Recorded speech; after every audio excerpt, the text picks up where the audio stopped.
everyone, welcome back to my channel Economic Zone by Diksha Ahuja.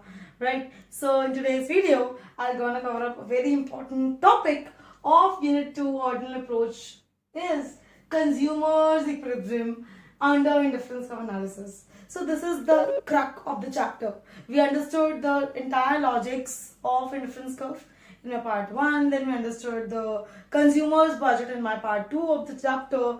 Then now it's turn to understand the main topic, that is consumer's equilibrium under indifference curve analysis. Right, we have understood that indifference curve is downward sloping convex curve, right, because MRS is the slope of indifference curve, it falls continuously, that's why IC is convex.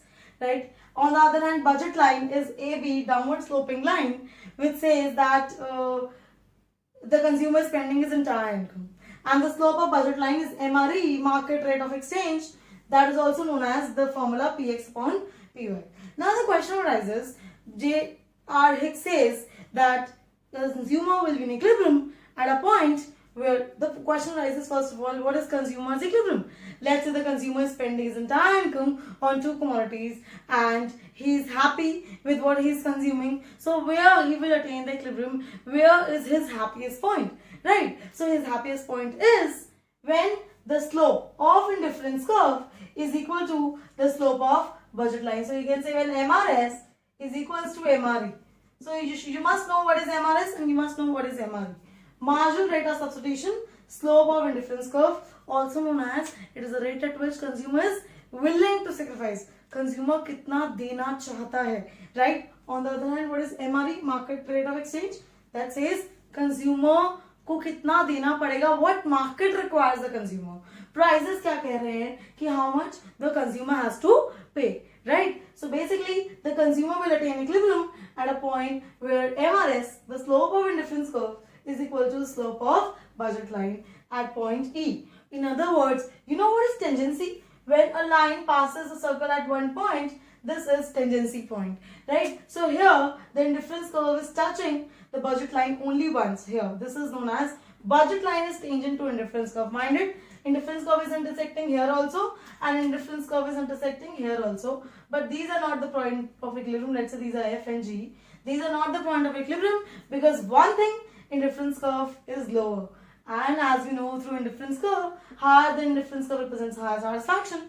So I will choose IC2 over IC1, and IC3 is non-affordable because it is out of my budget. AB is this budget line and this indifference curve 3 is out of my budget line. So first condition is the slope of indifference curve should be equal to slope of budget line. So next is condition number 2, that indifference curve should always be convex, or you can say MRS continuously falls. That means as the consumer consumes more and more of X, the utility falls, right? As he consumes more and more of X, he is willing to sacrifice lesser, right? You remember that water and jungle example, when he wanted first glass of water, so he was willing to pay a higher amount, and afterwards he is willing to pay lesser and lesser, right? So condition number 2 says MRS should continuously fall. So condition number 1 goes to this diagram, and condition number 2 says IC should be convex. In your further studies, you will understand indifference curve can be L-shape, indifference curve be straight line, but that is not in syllabus. We need to understand indifference curve should be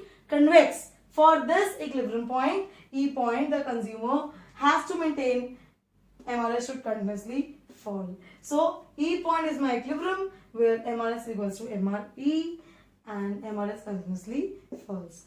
Now let's understand the cases of disequilibrium, that when the consumer will achieve the equilibrium, we have got to know. Now we need to know if the consumer is not in equilibrium, right, then what will happen, how the consumer will reach equilibrium.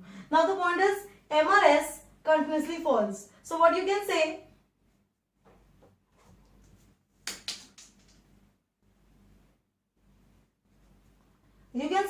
that at this area your MRS is more than MRE.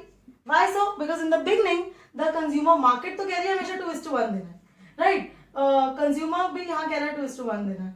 But in the beginning, before this point, left hand side, the consumer saying I can give 4:1, but market कह रही है अभी भी 2:1 ही देना है, right? So here the consumer's willingness is more than what the market requires. So what the statement will say, that the consumer willingness to pay for X is more than what the market requires. So he will be able to buy more of, just see here, if he is at point F, so he will move towards X, right? He want X, वो X की तरफ move करेगा because he is eager to buy X because he is willing to pay more price, and he will reduce Y. So in this case what will happen? He will buy more of X and less of Y because the consumer is eager to purchase X because his willingness to pay for X is more than what the market requires. Now on the other hand, what will happen until this will X will increase and Y will decrease until they will become equal. MRS equals to Px by Py.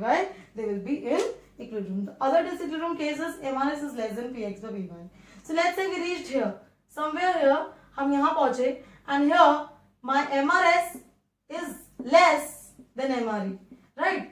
Afterwards, consumer is not willing to pay. Let's say MRS मेरा 1:1 रह गया और Px by Py 2:1 है. So obviously बात है the consumer is not willing to pay for X as compared to what the market requires. So he will reduce the consumption of X. वो यहाँ से वापस चला जाएगा X में, right? And he will increase the consumption of Y. वो Y की consumption increase कर देगा so that Y will increase and X will decrease until these become equilibrium. वो X नहीं खाएगा क्योंकि he is not willing to pay.